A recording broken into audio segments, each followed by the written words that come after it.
and thank you for joining me as I read my book, Revelation. I'm about to read the part called Familiars. Let me introduce you to Poe. He's a raven. He's a familiar. He was created by God to assist the light to fight the dark ones. What is a familiar, you may be thinking? Well, they were created by God after Satan was sent into the spirit realm. God called upon the archangel Gabriel to create 6 beings that would do his bidding. Beings that could not be influenced by evil.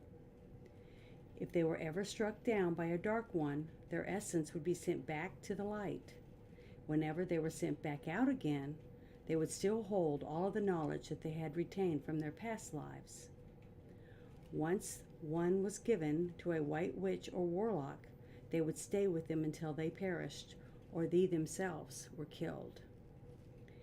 They assist their keeper with spells or any other tasks to fulfill the needs of the light. They also protect their keeper from the dark ones if they're able. Poe was not always a raven. When he was first created, he was a beautiful black dove. His form was changed when his keeper was bitten and forced to become a vampire. I will explain more on that later. The other 5 familiars are Ziva, a white dire wolf, Ringo, a Persian cat, Ugala, a barn owl, Tuck, a small dog, and Twig, a weasel. They can also transform into the shape of a human child, but they rather stay in their true forms. The story I'm going to share with you is about a white witch that was chosen for one of the most important tasks that God had asked of any of his human followers. The thing is, she did not know she was chosen for this task. I will start the story by telling you about the Shaw sisters and how their story began. Sandra and Jeanette moved with her father, Thomas Shaw, to Oxford, England in 1890 after their mother, Joyce, passed away from cholera.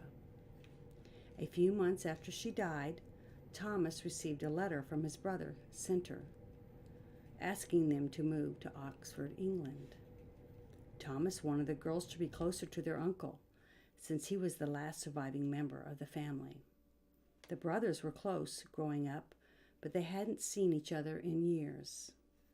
Once they arrived, Thomas reopened the family's bookstore and named it Edinburgh Books, after the town they had left in Scotland. They bought some land in Parktown, a borough outside of Oxford, and built a house. They had been staying with their uncle in his 3-room flat. It was a tight fit, but the sisters loved the closeness. When Thomas found Centre parading around in his undergarments due to a few too many drinks at the local pub, he decided the girls needed more space.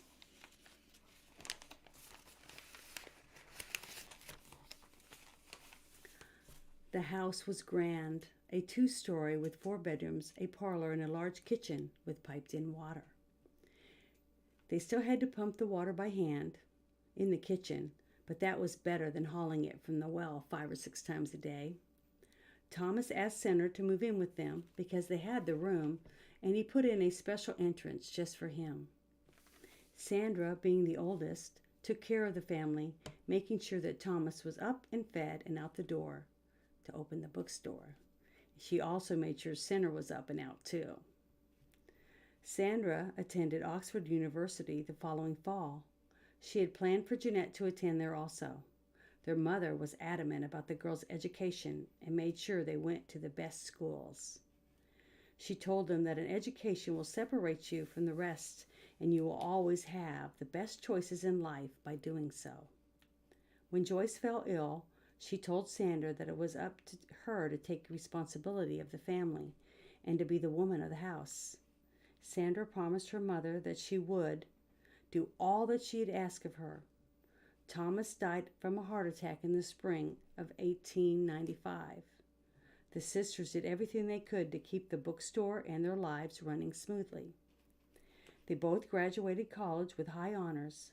Jeanette went on to earn her teaching degree, and Sandra went on to earn a degree in directing and theatrical production.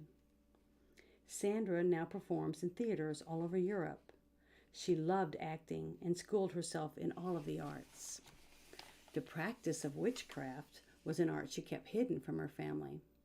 She was always searching for a certain spell that would help perfect her craft.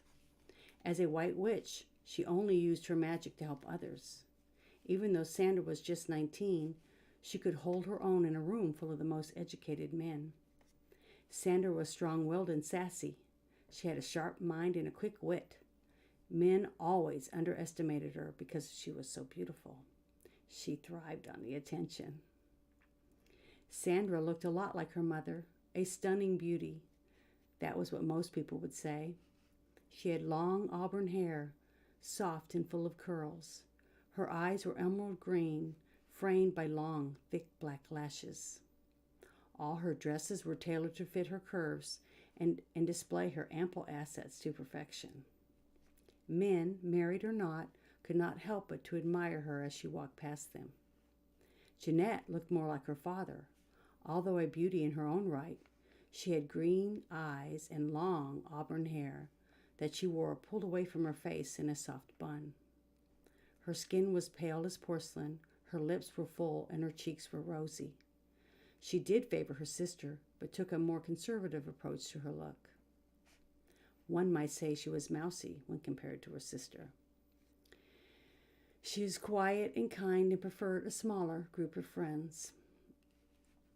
Thomas's death hit the sisters extremely hard, and Senner even harder. Senner was very depressed and began to drink a lot more.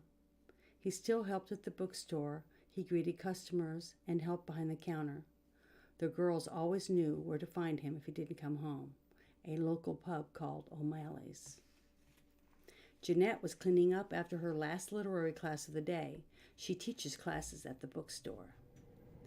Just as Jeanette was putting away the last few books, the bell rang on the door as someone entered the bookstore. She turned around to see an attractive man. Jeanette tried not to stare as she watched him walk through the aisles. She thought to herself, "Where's Uncle Senner? Why isn't he up at the counter?" She figured he was probably across the street at the pub. So Jeanette walked up to the counter, and as he approached her, she was awestruck by how handsome he was and could feel her face blushing as he looked at her.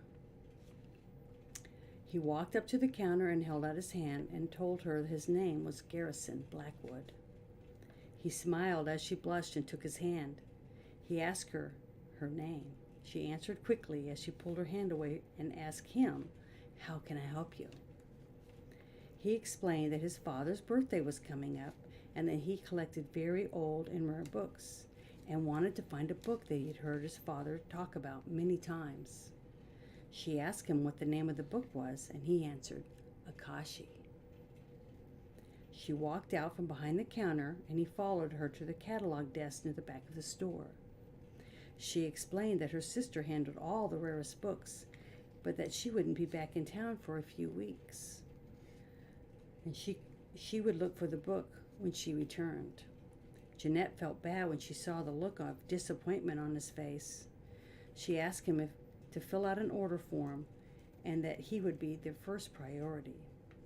He nodded, and they both walked back to the front of the counter. Jeanette walked around the counter, opened a drawer, and pulled out a form and handed it to Mr. Blackwood. Jeanette could not take her eyes off him as he filled out the paper. He handed it back to her and pulled out his pocket watch from his vest and smiled as he asked her if she would like to join him for dinner. She blushed and answered nervously, "Me?" He glanced around the shop and nodded his head. "Yes," he jokingly asked. "You do eat food, don't you?" Jeanette laughed and replied, "Why, yes, of course. What else does one eat?" She then wrote a note and placed it on the front counter for her uncle. The note explained that she had went to dinner with a gentleman friend, Garrison Blackwood, and would be home later. He followed Jeanette out of the bookstore and waited while she locked the door. When she turned around, Garrison held out his arm toward his buggy. She looked up at him and asked if they could walk. He nodded in agreement and he held his arm out for her. She took his arm and down the street they went. Thank you for joining me while I read this part of my story, and I hope that you can join me again next time.